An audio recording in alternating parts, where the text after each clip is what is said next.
I'm working on the question 6. It says a function f has derivatives of all orders for -1 smaller than x smaller than 1. The derivatives of f satisfy the conditions above. The Maclaurin series for f converges to f of x for absolute value x smaller than 1. For question A, it says show that the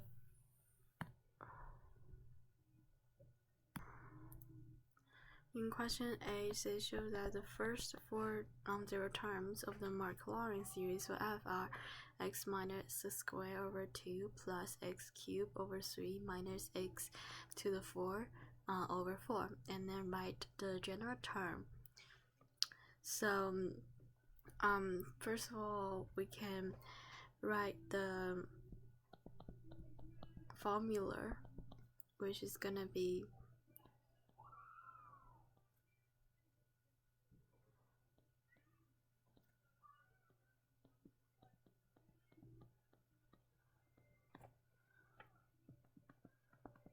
f second derivative x squared over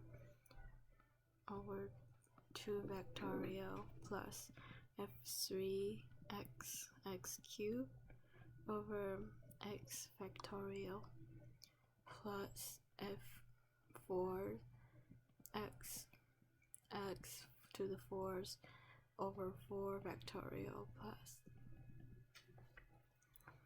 So we know f of 0 is equal to 0, and we know f derivative of 0 is equal to 1, and we know f2 derivative is equal to -1 times f derivative 0, which is going to be -1, and then f to the 3 of 0 is going to equal -2 times -1, which is equal to 2, and f to the 4th 0 is going to equal -3 times 2, which is going to be -6. So we know the Taylor series of when x is equal to 0, which is the Maclaurin series, is going to be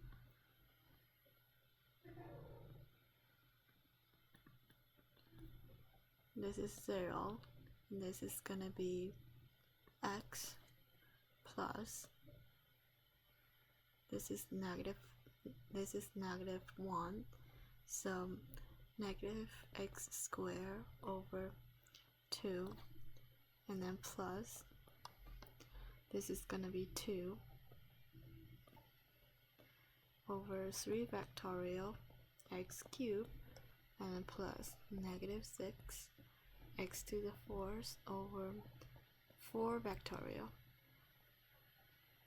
and then we simplify it, which gives us the 4 terms listed in the question. And then we need to write the general term as Maclaurin series for f. So we just look at this, and we know the general term is going to be -1 to the n plus 1 x to the nth over n. This is going to be our general term. We can get the general term from the first 4 terms we write out. And then it says determine whether the Maclaurin series described in part A converges absolutely, converges conditionally, or diverges at x equal to 1. Explain your reasoning. So basically what it's saying is that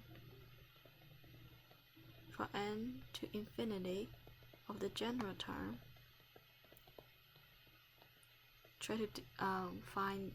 try to find if this is converges absolutely, conditionally, or divergently. And we know x equal to 1, so this turns out to be from 0 to infinity of negative 1 n plus 1 over n.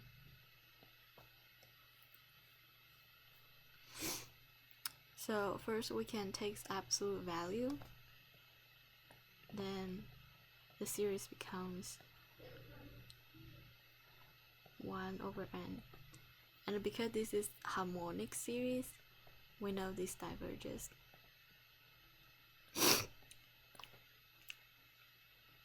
And the original series, we can see it's an alternating harmonic series.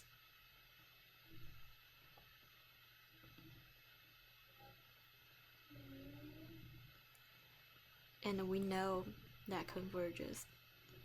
So we can conclude that this series converges conditionally.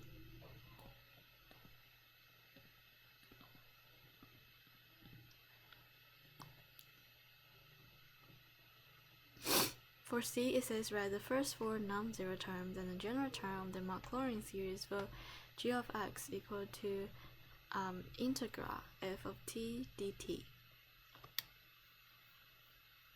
So basically what it's saying that the g of x is the antiderivative of ft dt from 0 to x. So to find the 4 non-zero terms, we just need to find the antiderivatives of the 4 non-zero terms of f of x respectively. So we know the first non-zero terms for f of x is equal to this. To take the derivative of this, antiderivative of this, gives us x squared over 2 minus x cubed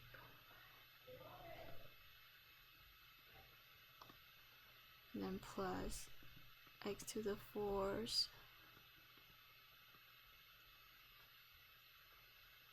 and minus x to the 5th over 20.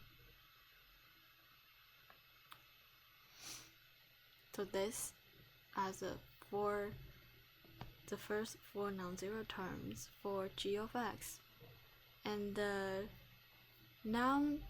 general term is also going to be the antiderivative of the general term we found for f of x, which is going to be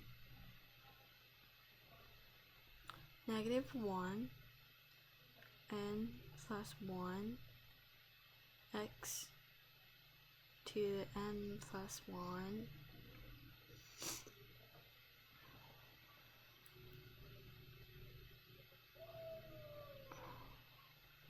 over n plus 1 times n.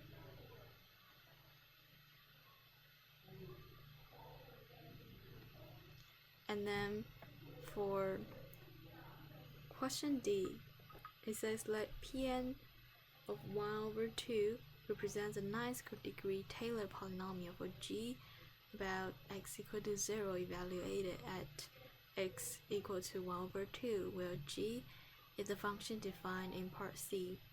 Use the alternating series arrow bound to show that this inequality exists.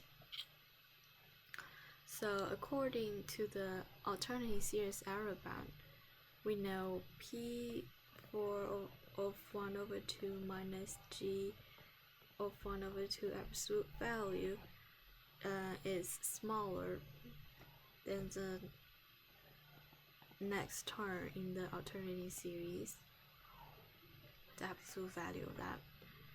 And you can see the P of f of 1 over 2 is gonna be 1 over 2 to the 5th over 20. And this gives us